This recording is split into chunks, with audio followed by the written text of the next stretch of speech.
Merci Raphaël pour ta prière. Bonjour à toutes et à tous. Merci, c'est vrai, pour ce bon moment qu'on a pu passer aussi dans ce temps de louange, d'adoration. Je suis content de vous retrouver après ces longs week-ends, ces bons longs week-ends. Je pense que vous avez tous apprécié ces longs week-ends. Et des longs week-ends où on n'était pas tous ensemble, mais quand même une bonne partie. On a fait notre week-end d'église il y a 2 semaines avec 127 personnes, enfants compris, à l'Aisin, pendant ce week-end de l'Ascension. Donc ça représente à peu près un tiers de notre communauté. Et on a vécu des très bons moments. Et je remercie encore tous ceux qui ont osé venir. C'était peut-être pour certains sortir de la barque, d'oser venir pour vivre des relations qu'on désire authentiques et vraies. Donc merci et soyez encouragés. Et puis les autres, je vous encourage pour la prochaine fois. Je sais que ce n'est pas toujours possible d'être là. Alors, vu qu'on a passé des temps un peu séparément, pendant que j'installe, ça va me prendre 30 secondes, je vous propose de vous tourner à droite et à gauche avant qu'on rentre dans la parole, et puis de juste dire bonjour et peut-être de dire une chose que vous avez vécue dans votre ascension, dans ce temps de Pentecôte, quelque chose qui vous a béni. Ça, je vous prépare au témoignage.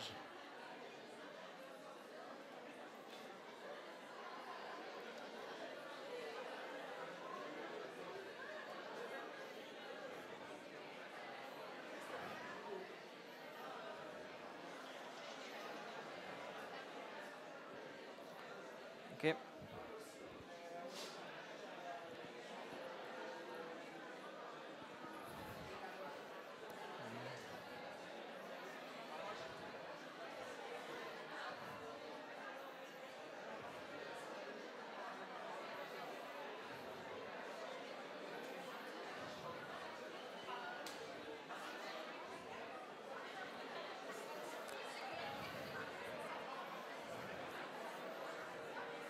Eh bien, vous avez vécu des choses pendant ce week-end.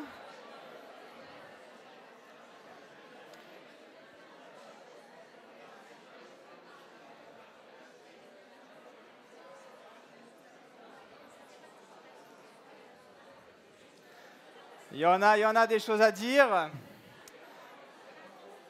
Alors, vous pourrez continuer tout à l'heure. Est-ce que je vais réussir à vous revoir? Ça, c'est pas sûr.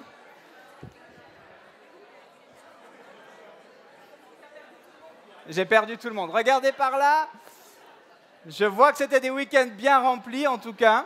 Joyeux, parce que ça a l'air d'être le cas. Donc, c'est extraordinaire. Et puis, peut-être ça vous donnera l'occasion tout à l'heure de partager. En fait, ce matin, j'aimerais justement parler de la reconnaissance, d'une culture, l'idée de cultiver la reconnaissance. Alors, enfin, on a un peu de soleil, donc on est un peu en mode jardin pour ceux qui ont la possibilité d'en avoir un, ou balcon. Et j'aime parler de culture, parce qu'il n'y a rien de bon qui arrive sans être cultivé. Comme Jean-Philippe l'a dit tout à l'heure dans sa prière, les mauvaises choses, elles n'ont pas besoin d'entretien. Les mauvaises choses, elles n'ont pas besoin d'être cultivées. On n'a pas besoin qu'on en prenne soin pour qu'elles soient là. Mais les bonnes choses doivent être cultivées. Alors, un petit peu l'idée de ce matin, c'est cette première question. Qu'est-ce que vous voulez cultiver? Qu'est-ce que vous voulez cultiver dans votre jardin? Qu'est-ce que vous voulez cultiver dans votre foyer? Avez-vous une culture particulière chez vous? Quelque chose qu'on ne fait pas vraiment ailleurs?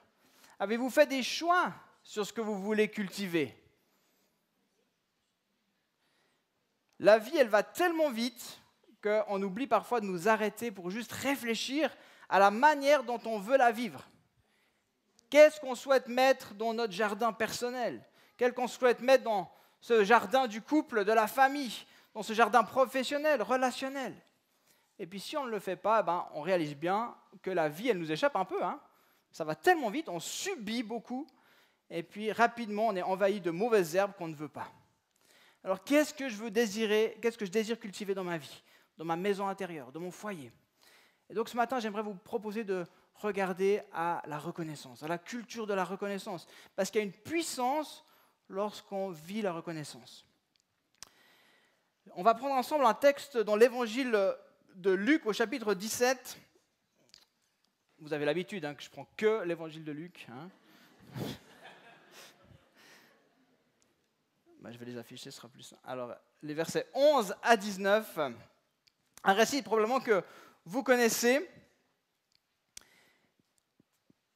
où il est dit ceci. Au cours de son voyage vers Jérusalem, Jésus passait entre la Samarie et la Galilée. Comme il entrait dans un village, 10 lépreux vinrent à sa rencontre, se tenant à distance. Ils élevèrent la voix et dirent « Jésus, Maître, aie compassion de nous !» Quand il les vit, il leur dit « Allez vous montrer au prêtre. » Pendant qu'ils y allaient, ils furent purifiés. L'un d'eux, se voyant guéri, revint sur ses pas, glorifiant Dieu à pleine voix. Il tomba face contre terre aux pieds de Jésus et lui rendit grâce. C'était un Samaritain. Jésus demanda, n'ont-ils pas été purifiés tous les 10 ? Et les 9 autres, où sont-ils ? Ne s'est-il trouvé que cet étranger pour revenir donner gloire à Dieu ? Puis il lui dit, lève-toi et va, ta foi t'a sauvé. Amen. Alors déjà quelques petits mots sur l'histoire en elle-même. On comprend qu'il y a une idée de reconnaissance. Là, c'est bon, vous n'êtes pas dupes, vous avez bien vu où je vais en venir. Mais déjà quelques mots sur l'histoire avant. On assiste ici à une guérison, évidemment une guérison miraculeuse, une guérison de groupe. Il n'y en a pas beaucoup dans les évangiles, des guérisons de groupe. C'est l'équipe des lépreux du coin, quoi. Ils sont ensemble, là, les 10, exclus de la ville et des villages. Ils ne pouvaient pas entrer dans les villes et les villages. Donc ils se tenaient ensemble, ils se regroupaient, puis ils vivaient une vie vraiment misérable. Bien souvent, les gens criaient et fuyaient en les voyant, de peur d'être contaminés. « Ah, lépreux, ah !» Jésus est sur le point d'entrer dans un village et ces 10 lépreux donc, se tiennent à distance, mais ils implorent sa grâce et sa compassion. Et c'est juste extraordinaire ce qui se passe ici. Et je ne sais même pas d'ailleurs, ça va bien dans le thème, est-ce qu'on réalise ce qui se passe ? Ça s'est vraiment vécu, une guérison miraculeuse, 10 personnes à la fois, et Jésus sans rien faire d'autre en fait, que leur dire d'aller se montrer au prêtre. Donc ça c'était ce qui était recommandé selon la loi, c'était le passage obligé pour être considéré comme guéri, puis ensuite il y avait un sacrifice de purification qui était fait pour réintégrer la communauté, c'était le passage obligé pour retrouver la vie normale. Il leur dit juste ça et ils sont guéris. Jésus ne leur a rien demandé de faire, Jésus ne leur a posé aucune question, il n'a mis aucune condition, il ne les a même pas touchés. On pourrait se dire il a franchi une barrière en les touchant, ou ils ont essayé de le toucher lui. Non, ils sont restés à distance. Il n'a pas dit non plus, soyez purs. Il n'a rien dit de tout ça. Juste allez. Allez. Et ils ont obéi, ils ont cru, et ils sont partis. Jusque-là, on peut dire bravo, quoi. Extraordinaire. Ils ont obéi, ils ont cru à cette parole. Ils disent, waouh, on y va. Donc à ce moment-là où ils partent, au moment où ils partent, rien ne s'est encore passé. Ils ne sont pas guéris. Mais Jésus leur dit d'aller et ils vont.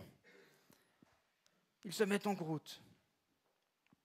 Allez faire constater votre guérison. Et c'est en chemin que le miracle va se produire. C'est alors qu'ils sont en route dans la bonne direction selon l'ordre de Jésus qu'ils sont guéris. Ordre que peut-être on pourrait aussi aujourd'hui traduire comme une promesse pour nous. Comme si Jésus nous dit à chacun, allez, et vous verrez de quelle manière je vais agir pour vous. Et donc une première réflexion avant d'entrer vraiment dans ce thème de la reconnaissance. Parfois, la maladie, les épreuves de la vie nous arrêtent, nous stoppent net. Et puis là, notre monde semble s'écrouler. Mais dans ce récit, il y a un message d'espoir extraordinaire, d'encouragement, de persévérance. Ne t'arrête pas. Ne t'arrête pas. Continue, avance dans la direction que je vais te montrer, puis tu verras de quelle manière je vais te toucher dans ta situation, de quelle manière je vais intervenir dans ta maladie ou dans ta situation.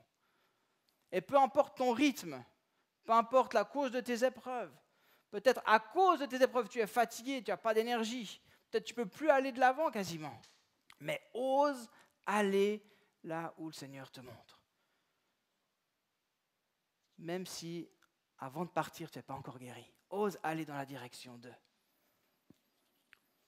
Alors, il y a des petites choses, peut-être vous l'avez vécu aussi. Moi, il y a des situations, ce n'était pas la lèpre, évidemment.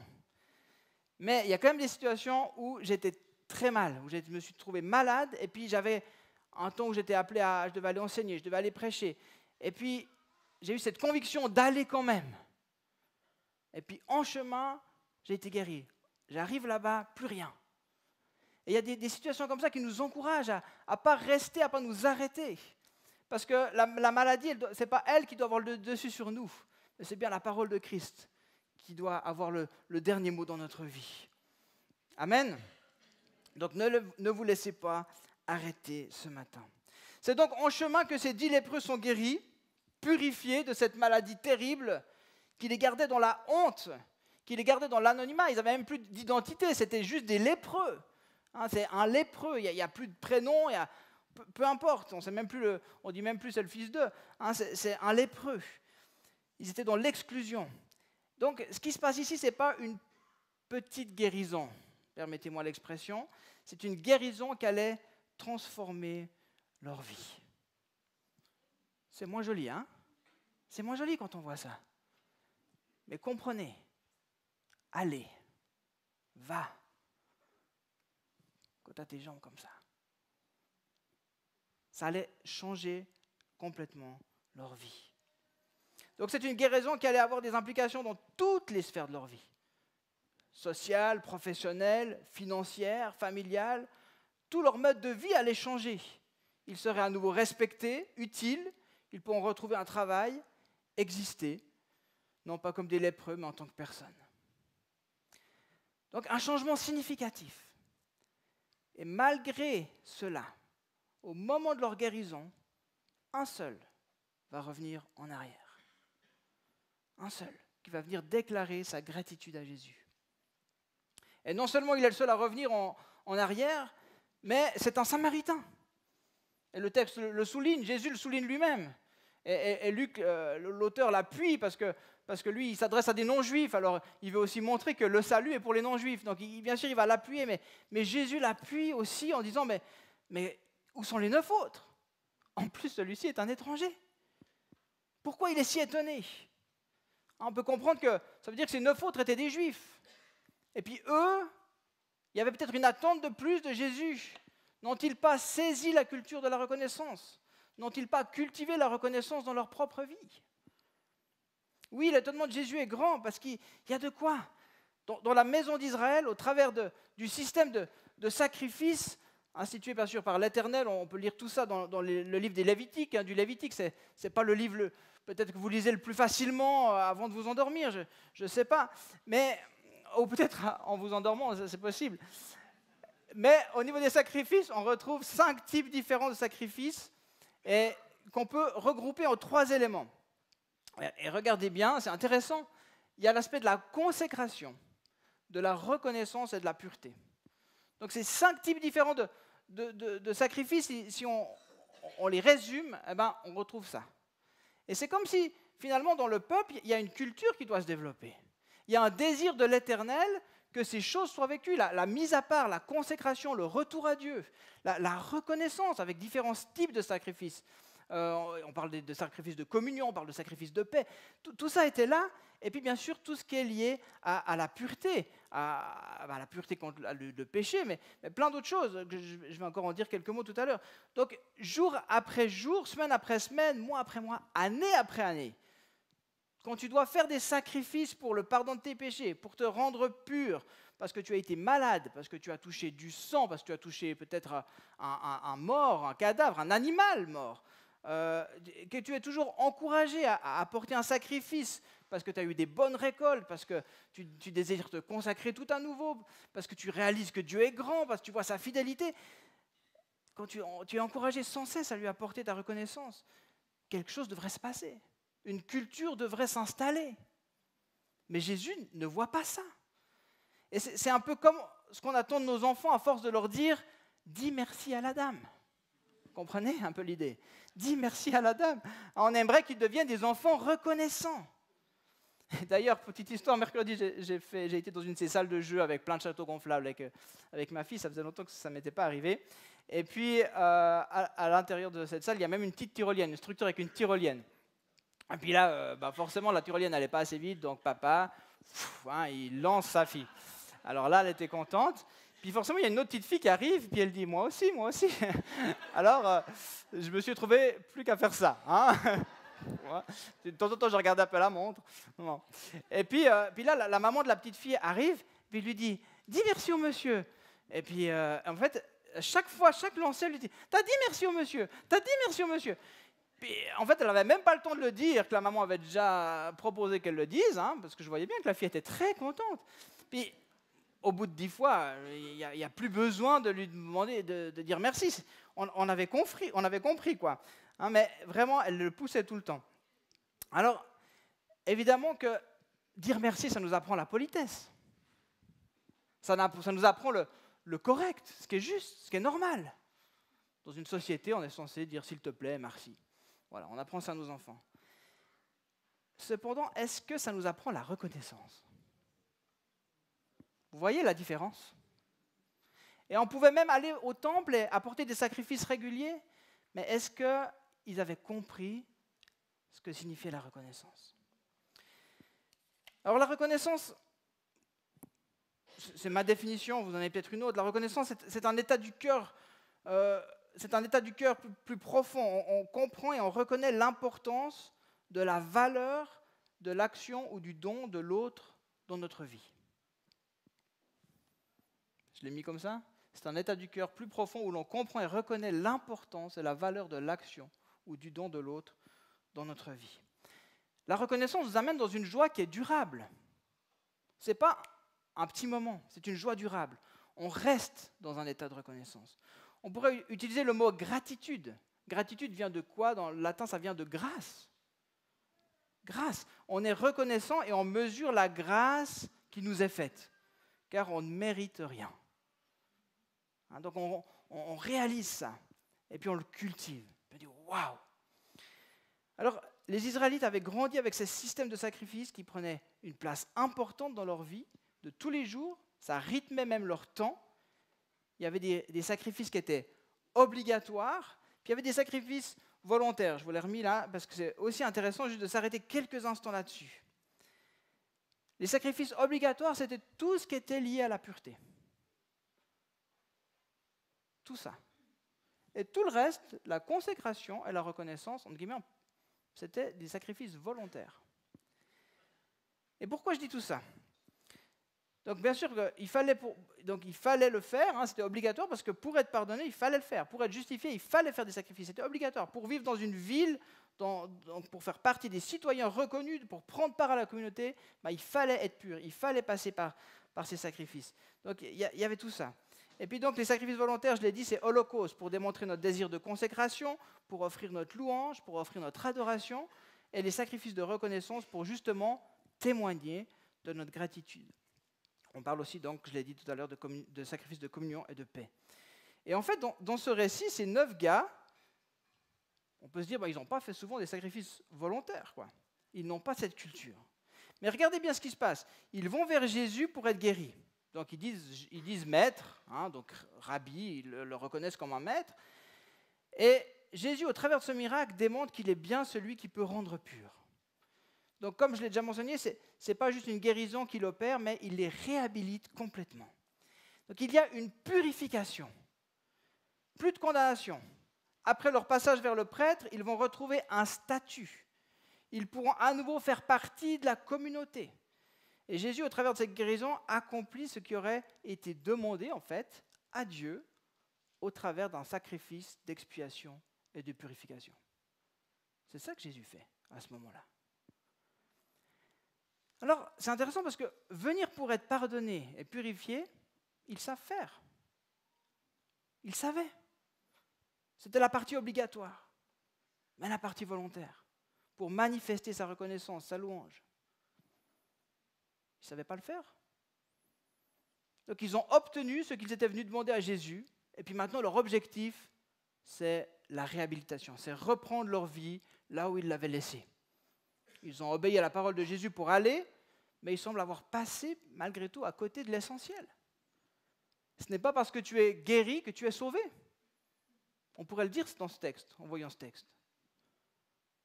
Et même s'ils avaient dit « merci monsieur » dans leur marche direction le prêtre, tout en continuant leur route, ils seraient quand même passés à côté. La reconnaissance, c'est plus que dire merci. Alors, j'ose cette question. Sommes-nous restés de ceux qui savent demander à Dieu et profiter de son œuvre sans jamais nous retourner?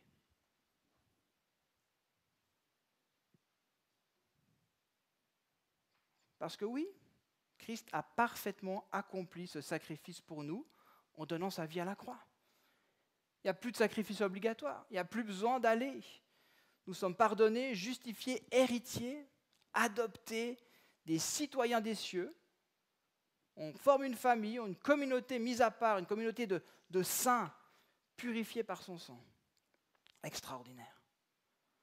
C'est tout ce qui est compris dans les sacrifices obligatoires a été accompli à la croix. Mais que faisons-nous? Ces sacrifices de louange, de reconnaissance. Comment cultiver la reconnaissance? Parce que ça, Jésus ne peut pas le faire à notre place. Il ne peut pas dire merci à notre place.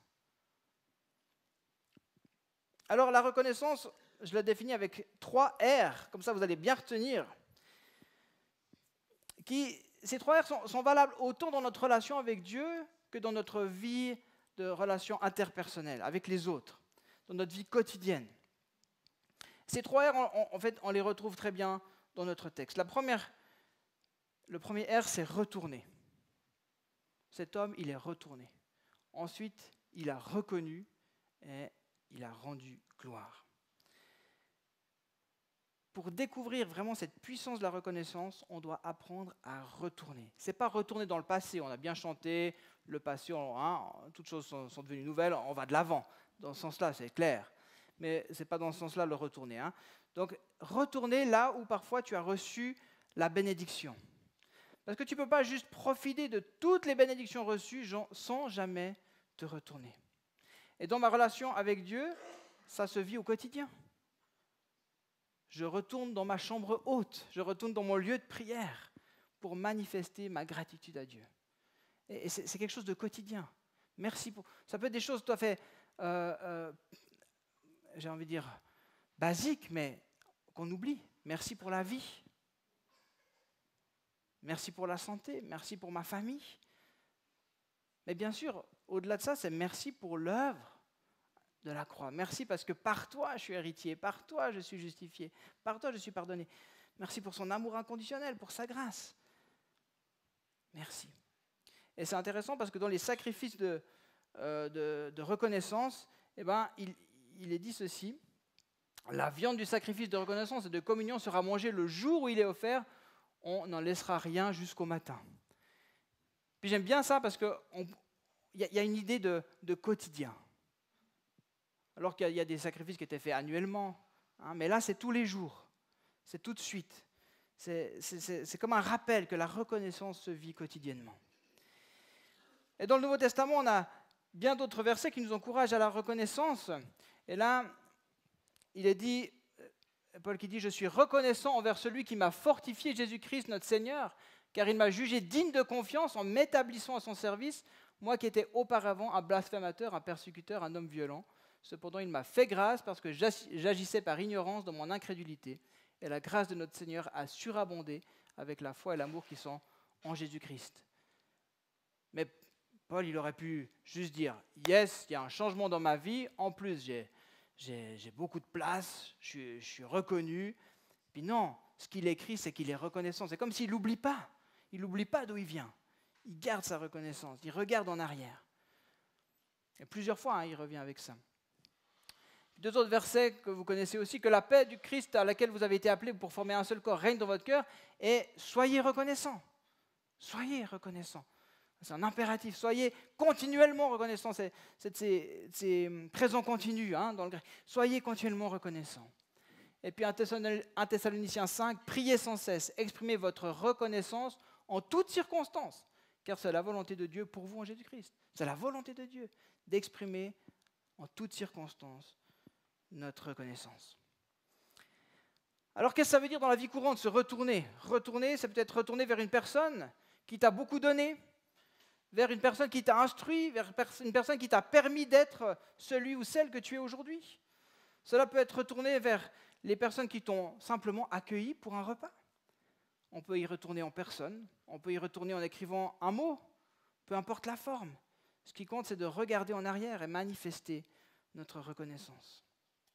Et je dois dire que, personnellement, on est encore loin du compte. Avec ma famille, on est en route, mais on réalise combien des fois on manque de reconnaissance.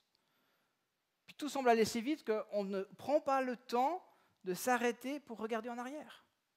Il faut juste dire « Waouh, extraordinaire, mais merci ». On ne prend pas le temps de le dire. On ne prend pas le temps de le manifester. Et on désire vraiment grandir dans ce domaine. Mais cette semaine, alors que je préparais ce message, et c'est plusieurs fois comme ça, des fois quand je prépare quelque chose avec un thème, y a des choses qui se passent dans ma semaine qui vont bien, qui illustrent bien. Voilà, merci Seigneur, c'est cool. Et puis, effectivement, j'ai des gens qui sont revenus en arrière pour me témoigner leur gratitude. Alors, je dis « me » parce que voilà, ça me concerne moi, puis c'est pas pour me mettre en avant, parce que vraiment, je fais rien de plus que quelqu'un d'autre. Mais voilà, ça m'a beaucoup touché. Puis en fait, c'est plutôt l'impact que ça a fait dans ma vie qui m'a encouragé à en parler. Parce qu'on voit l'impact de la reconnaissance. Alors, il y a une petite équipe qui m'a fait un cadeau tout simple, pour me remercier du temps que j'avais mis à part pour les soutenir dans les 12 derniers mois. On se voyait, ils avaient pris le temps d'écrire une carte et de me préparer un petit truc. Mais ça m'a touché, parce qu'à nulle part ailleurs, j'ai ça. Et puis, d'un coup, de me dire, mais en fait, ils ont pris le temps de me préparer ça. Waouh, ça me touche, ça me fait du bien.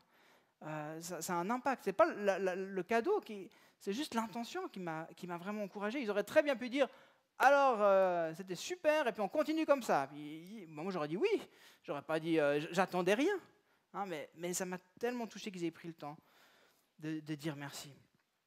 Et puis, j'ai reçu aussi un petit mot d'une femme qui a, avec sa famille, déménagé il y a plusieurs années en arrière. D'accord ? Vous ne saurez pas qui c'est. Et puis, mais c'est vraiment drôle, parce que ça fait plusieurs années, donc ce n'est pas le truc récent. Hein. Puis c'est comme si elle s'est retournée, puis elle m'a écrit ce message. Par ce message, j'aimerais te remercier pour l'influence positive que tu as eue dans ma vie de foi, qui m'a réconcilié également avec la vie d'église. On reçoit ça. Waouh, ça m'a tellement touché. Puis plusieurs années après. Donc les amis, prendre le temps de se retourner, c'est un puissant encouragement. Non seulement ça va développer quelque chose dans notre propre cœur, mais ça vient toucher la vie des autres. C'est un encouragement. Alors, comme je l'ai dit, ma contribution, elle était toute petite, je n'ai pas fait grand-chose, mais imaginez ce que Jésus a ressenti lorsque ce Samaritain est revenu, ou lorsque seulement ce Samaritain est revenu. Je ne pense pas que Jésus a regardé ceux qui n'étaient pas revenus seulement, il s'est réjoui du retour de ce Samaritain. Waouh! Il a dû se dire, mais ouais, il a pensé à revenir. Cet homme n'a pas pensé juste à lui, il a compris qui était Jésus. Il a compris qui je suis, il a dû se dire Jésus. Ce que j'ai accompli pour lui. Au travers de sa reconnaissance, il a compris la grâce. À l'inverse, le fait de ne pas venir peut démontrer notre ingratitude. Comme si on s'en fout. Comme si l'action de Dieu ou la générosité dont nous sommes l'objet est un dû. J'ai demandé, j'ai reçu, va bien, on avance. Hein? Alors, lorsque nous sommes reconnaissants, deuxièmement, nous reconnaissons. Donc, nous reconnaissons. Qu'est-ce qu'on reconnaît? Nous validons quelque chose chez l'autre. Donc, tu reconnais que son œuvre, que son travail a porté du fruit dans ta vie. Au travers de cela, alors, tu reconnais que cette personne est généreuse. Tu valides aussi des compétences chez cette personne. Elle sait transmettre un enseignement, par exemple. Et c'est puissant parce que la personne qui se sent reconnue dans son rôle va être d'autant plus libérée dans son ministère, dans son appel. Elle va être affirmée dans son identité, affirmée dans ses dons lorsque tu reconnais. Alors comme je l'ai dit, ce Samaritain reconnaît que Jésus est Dieu, il reconnaît que Jésus est tout-puissant, qu'il fait des miracles, il reconnaît qu'il ne le mérite pas. Et puis, troisièmement, il va donc rendre gloire. Il se met même à genoux, il tombe à genoux devant Jésus. La reconnaissance, c'est rendre gloire à Dieu. Dans notre histoire, cela peut sembler évidemment, ça peut sembler évident, parce que c'est énorme ce que Jésus a accompli. Mais lorsque tu prends le temps de te retourner, lorsque tu prends le temps de reconnaître, alors déjà tu commences à rendre gloire à Dieu. En fait, juste le fait de s'arrêter, de retourner, de relever, de reconnaître ce qui s'est passé, tu commences déjà à rendre gloire à Dieu. Parce qu'on ne peut pas rendre la gloire à des hommes. C'est à Dieu qu'on rend la gloire. Mais Dieu utilise des hommes et des femmes, bien sûr. Quand je dis hommes, c'est général. Hommes, des femmes et des hommes autour de nous. Il les utilise pour nous. Donc la gloire lui revient, évidemment. Puis bien sûr, des fois, il y a une action comme directe de la part de Dieu dans nos vies. Mais il est à l'origine de toutes les grâces et bénédictions que nous vivons chaque jour. Donc je peux lui rendre gloire dans ma prière, dans une louange qui lui est adressée ou en témoignant de ce qu'il a fait. Et puis c'est ce qu'on va faire tout à l'heure. Comme conclusion à ce message, vous aurez juste l'occasion, si quelques-uns le veulent, de témoigner de ce que Dieu a fait dans votre vie, comme vraiment un sujet de reconnaissance. Puis, comme je l'ai dit, il œuvre aussi au travers des personnes autour de nous. Mais c'est à lui qu'on lui donne la gloire.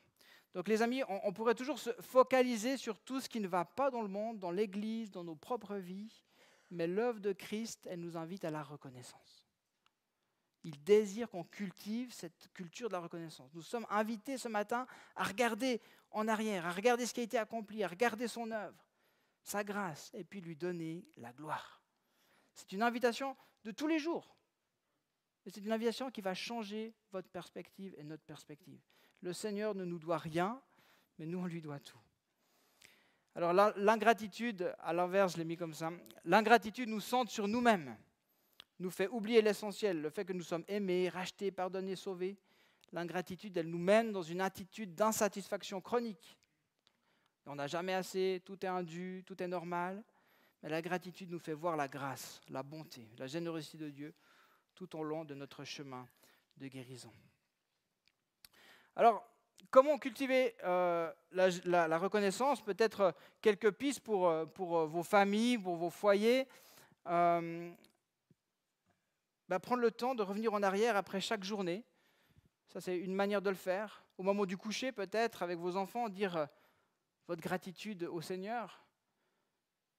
Mais dire vraiment, voilà, pourquoi vous êtes reconnaissant aujourd'hui. Ça peut être des choses toutes simples. Mais je vous encourage aussi à développer d'une manière créative une manière de remercier les gens. Peut-être que justement, dans votre famille, vous dire, nous, notre spécialité, notre manière de dire merci, ce sera comme ça.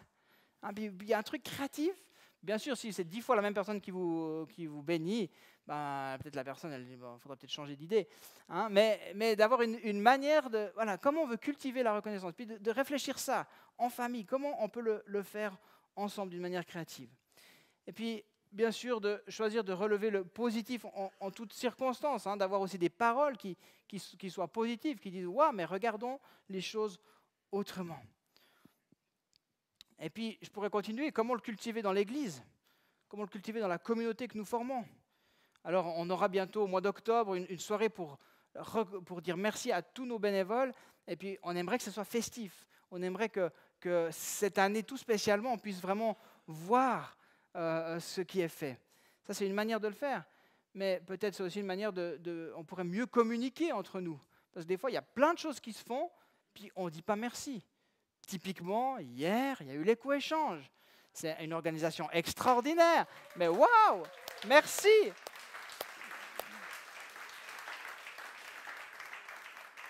Mais c'est aussi des choses qu'on doit apprendre en fait à relever, à communiquer. Et des fois, nous, on a l'impression, on n'aime pas la self-promotion en Suisse, on aime plutôt rester discret. Mais c'est vrai que nous qui avons fait 3 ans au Canada, je peux vous dire que quand il y a quelque chose qui se passe, ils le disent. Mais toute la communauté est encouragée. Et parfois, ça peut être, pour nous, c'est un peu too much, un peu trop. Mais quand même, peut-être il y a un équilibre à trouver. Alors, je termine. Tout d'abord, ce matin, j'aimerais juste vous inviter encore un petit moment, juste pour revenir, reconnaître et rendre gloire. Et peut-être que c'est vers Dieu que tu dois revenir aujourd'hui pour reconnaître son œuvre. Peut-être que tu réalises ce matin, au travers de ce message, dire en fait, c'est vrai, Je vis ma vie de chrétien, mais je ne suis pas sûr d'être si reconnaissant que ça pour ce qu'il a fait pour moi. Est-ce que j'ai besoin de revenir à ses pieds, de lui dire merci. Il s'est passé ça et ça, merci. Comme je dis, rien que l'œuvre du salut, c'est la chose qui nous amène la plus grande reconnaissance. Mais est-ce qu'on est vraiment reconnaissant? Prendre le temps. Puis peut-être que tu seras aussi invité à aller vers une personne qui t'a donné beaucoup, peut-être vers une personne vers qui c'est peut-être plus difficile d'aller. Un parent, par exemple. Rien de plus ingrat que les enfants. Hein? Plus je vois mes enfants grandir, plus je le réalise. Mais c'est vrai, on donne tellement à nos enfants. Mais nous aussi, en tant qu'enfants, moi, ça me travaille sur mon rapport avec mes parents. Ben, c'est vrai, souvent, je relève ce qui n'a pas été. Je relève ce qui a manqué, etc. Mais est-ce que je prends le temps de la reconnaissance? Donc ça peut être des chemins comme ça que le Seigneur nous appelle à pratiquer. Si on commence par cultiver la reconnaissance, je suis convaincu que nos relations, elles vont changer. Alors je vous donne juste quelques instants de silence. Laissez-vous toucher par rapport à la reconnaissance. Vers qui je dois reconnaître? Vers qui je dois aller pour reconnaître?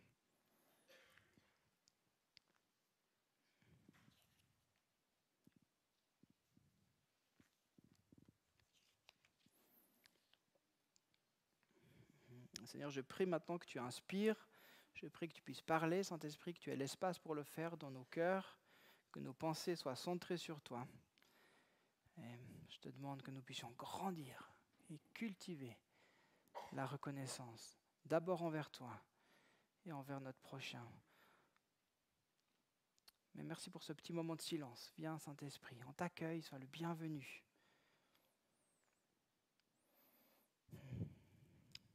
Amen.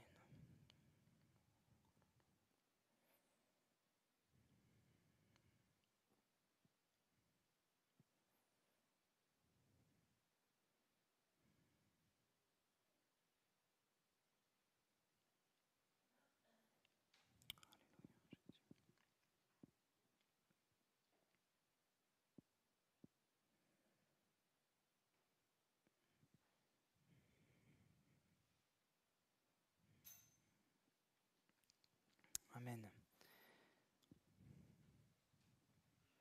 Alors moi, j'avais déjà dit à ma femme, on va reprendre du temps, puis on va commencer à regarder un peu en arrière, puis on va prendre le temps d'écrire. On va prendre le temps de redire merci à des gens qu'on n'a pas bien fait.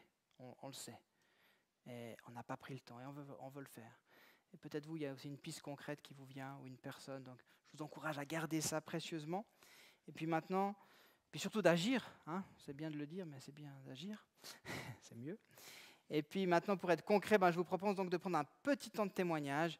On a tout à fait le temps encore de le faire dans notre culte. Donc, vous connaissez, vous vous souvenez un peu comme on a l'habitude de faire. Donc, c'est vrai qu'on ne veut pas que ce soit des témoignages à rallonge, c'est des témoignages plutôt on disait 3 minutes maximum, mais vraiment qui donnent gloire à Dieu, qui sont dans cet esprit de reconnaissance. Et puis, si possible, assez récent, mais vu qu'on doit regarder un tout petit peu en arrière, on vous donne une marge. Voilà. Je laisse la place à Raphaël pour ce moment, et puis tout à l'heure, on terminera avec